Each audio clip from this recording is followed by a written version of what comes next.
Et ouais, colis numéro 3. Est-ce que je vais mettre dans le titre ce que c'est ou pas? Non, je vais pas vous le mettre.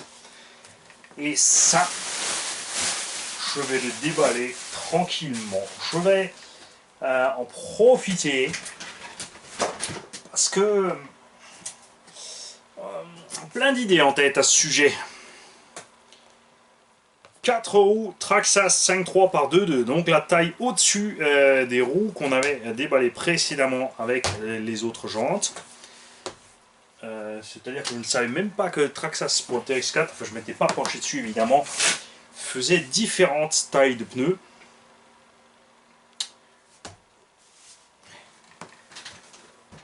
Et voici la deuxième paire de Hyrax.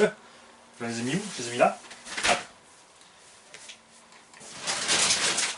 Ça, c'est quelque chose qui va avec le véhicule évidemment qui a été réservé. Nous avons ici 4 roues d'origine de X-Max qui ont roulé sur du dur mais qui sont encore évidemment utilisables.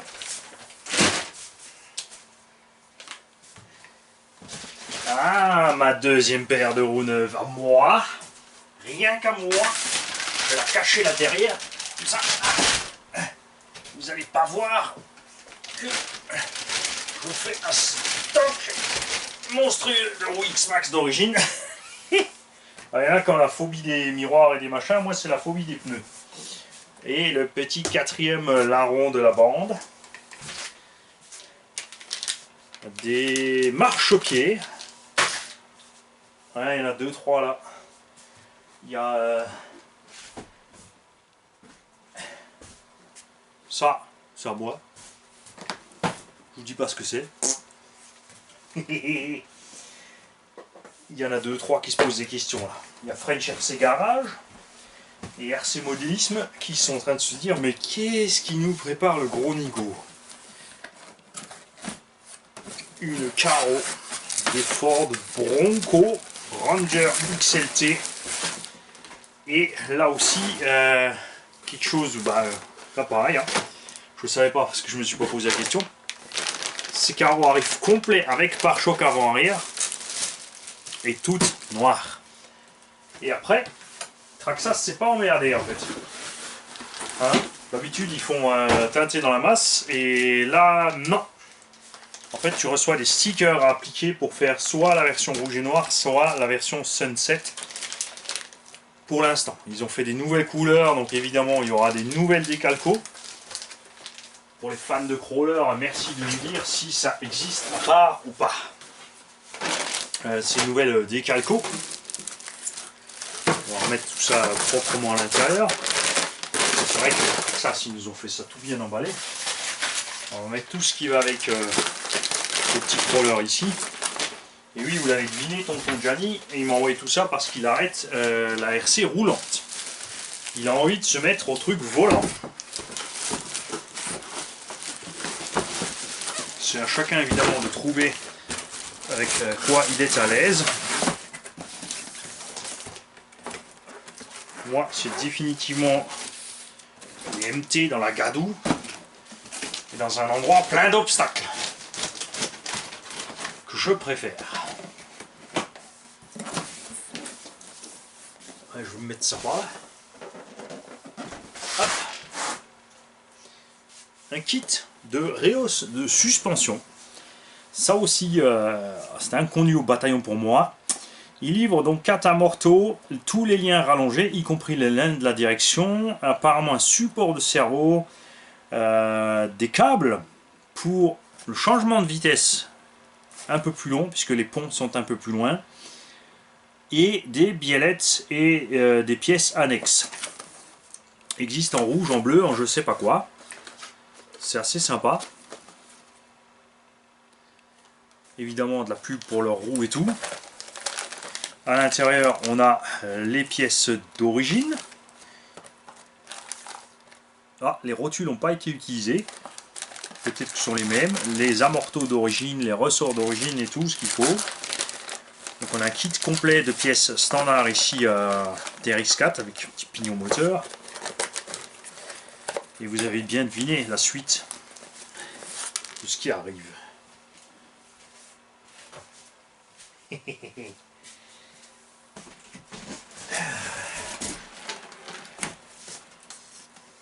Un Ford Bronco. Alors le plus beau des standards pour les anciens, c'est le Sunset, c'est clair. Le rouge et noir, je trouve un peu fade. En tout noir, c'est sympa aussi. Comme c'est que des stickers, c'est vite enlevé quand c'est foutu. Nous avons là-dedans un TRX4 Bronco.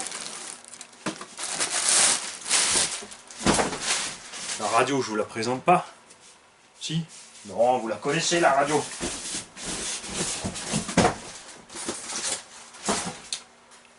La radio qui a plein de petits annexes. On a évidemment blocage de diff, 3 positions, 2 positions, 1 et 2, blocage avant-arrière, passage première, deuxième. Ils ont rajouté une fonction pour laisser la vitesse, en fait, tu fixes ta vitesse à 10, 15 ou 20 km/h et tu continues comme ça. Et tonton, il avait déjà monté des Irax, il en a en plus. Donc pourquoi est-ce que tu as pris 2 jeux de Irax? C'est parce que là, il y a les géants de Black Chrome et là-bas, il y a les noirs et tu ne savais pas lesquels prendre. Ou est-ce que c'est encore une histoire de frais de port? Ce petit Bronco, donc, qui a fait des roulades. Pas très grave. Les pneus Proline sont... Ah bah c'est génial, c'est typique pneu crawler, hein, c'est vraiment du machin fait pour se poser quelque part et s'accrocher dessus. Le Bronco est plus court que le TRX4 normal. Et le kit de Reos est franchement plus haut. Je sais pas combien on gagne, mais on gagne un petit morceau. Bon, on a ici aussi typiquement, tu vois, de l'huile très très dure, dont je suis pas fan, parce que le véhicule se comporte vraiment très dur d'avant en arrière. On a par contre, sur les côtés, ça bascule à mort. Hein. Alors là, c'est pour ça qu'il y a de l'huile dure, pour éviter de trop basculer à droite à gauche.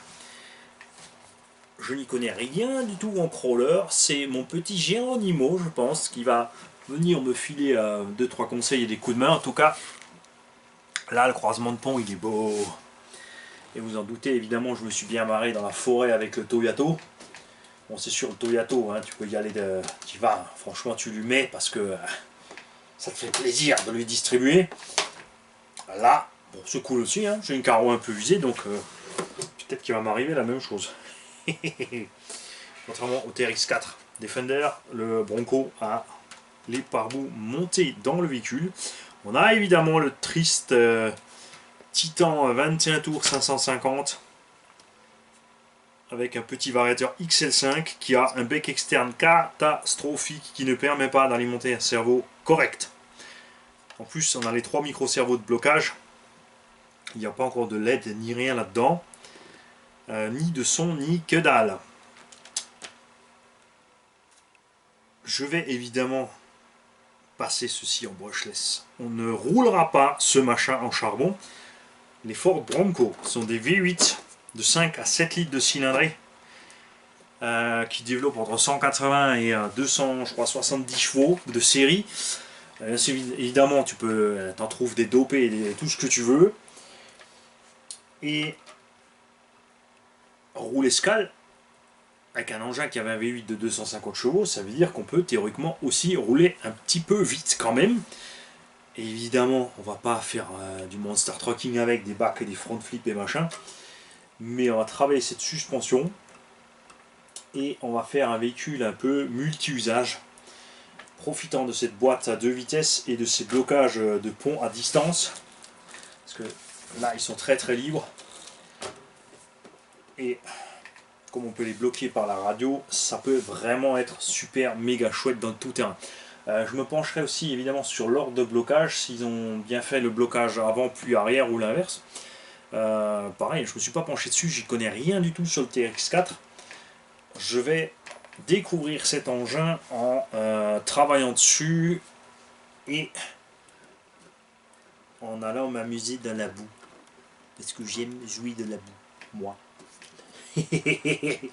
En tout cas, c'est génial avec les kits de Reos. On a là-dedans un cerveau GX 20 kg, donc je pense que le connect était à la place de ce cerveau et qu'il est mouru lâchement, comme tout moteur, tout matos Obitech et compagnie que ce soit. C'est rigolo, on a même une partie du déboîtement qui est hors des suspensions, donc on va pouvoir tarer tout ça. J'ai vu aussi qu'il existe ces pièces-là faites encore plus hautes. C'est-à-dire qu'on augmente encore le débattement sous le pont. On a encore des pièces de rehausse comme ça. Est-ce que c'est vraiment utile? Je pense pas. Moi je voulais l'anthrax court parce que pour franchir c'est plus sympa. Moins tu as d'espace entre les deux roues. Plus c'est simple de franchir certaines choses. Évidemment, ça pose un problème avec l'anthrax dans les grandes pentes. Donc ça sera, il faudra jauger ce qui se passe. Les roues sont un vrai bedlock? Non, si. Mais non. C'est des jantes en ferraille. Non, c'est pas des jantes en ferraille. Mais c'est bien fait. Donc ça va être problématique pour lester ces pneus, ça c'est sûr. Beaucoup utilisent évidemment des ponts en laiton et des matériaux lourds pour que le bas du véhicule soit bien lourd, pour gagner de la stabilité par rapport évidemment au poids élevé de la coque et de tout le matos qui est en haut. Je pense pas me lancer dans le trip, mettre 36 000 petites lumières et compagnie et bidule, mais ouais, un petit bruiteur ça le fait, juste pour énerver tonton Arnaud, et je filmerai de près. Et peut-être que je fixerai le bruiteur à la radio avec la caméra à côté, et comme ça, pendant tout le temps que je roule, tu entendras un flop, flop, flop, flop, flop, flop, flop, flop, flop, flop. À voir. Je suis curieux de voir ce que donnent ces pneus. Ouais, j'ai envie de le brancher et d'aller d'essayer tout de suite. Juste pour voir ce que ça donne. Ça me plaît. La vache que ça me plaît. J'adore ça. Bon, peut-être que ça va m'amuser que 5 minutes, après il sera à vendre, je ne sais pas. En tout cas, possesseur de TRX4, n'hésitez pas, communiquez-moi les modifs que vous avez fait, ce que vous avez trouvé bien, ce que vous avez trouvé naze, ce qu'il faut surtout pas acheter comme pièce pour cette machine. Je ne mettrai pas non plus une tonne d'équipement pour qu'il fasse 10, 15, 20 kilos. À la Géronimo, c'est pas un Géronimo. Mais voilà, on va déjà le tester comme ça et ensuite on fera peut-être un petit minimum. Ouais, au niveau de ses suspensions, je ne sais pas. C'est un truc, tu vois, c'est assez bizarre. Ce qui m'a toujours freiné de prendre un crawler en fait, c'est que tu as toujours ce. Je sais pas. Tu vois là, quand tu roules en roulant normal, d'avant en arrière, tu as une suspension qui est dure comme un caillou. T'as même pas beaucoup de débattement d'ailleurs. Et ouais, c'est pas. Il y a du taf, il y a du taf. Je sais pas quand je vais le faire. Parce que déjà demain on va se faire une méga sortie. Je vais essayer de me prendre le temps de filmer chacun des véhicules d'un peu plus près, de vous faire des belles prises de vue, puisque je vous ai dit, on va essayer une fois par mois de vous faire quelques vidéos avec des montages un peu plus sympas. Il y aura évidemment les versions RAW, comme d'habitude. Une caméra sur ma tête qui filmera les versions brutes, et on fera peut-être avec une autre caméra ou avec l'aide de pas percé, puisque je vais rouler avec pas percé, quelques plans du sympa pour vous faire des trucs. Je vous promets rien, mais on va essayer. Pas encore avec celui-là. Ensuite, il faudra monter tout ça, il faudra finir tous les véhicules en cours. Avant tout ça, tu vois. Et les projets déjà arrivés avant celui-là, et ensuite celui-là. Je commence vraiment sévèrement à m'étaler. Et je crois qu'il est temps que je me calme. Et avant d'avoir réussi une expo de véhicules qui ne prennent que la poussière et qui ne servent pas. Mais rassurez-vous, vous avez la preuve. Quand je sors, je sors. Tu vas recevoir. Salut les mecs.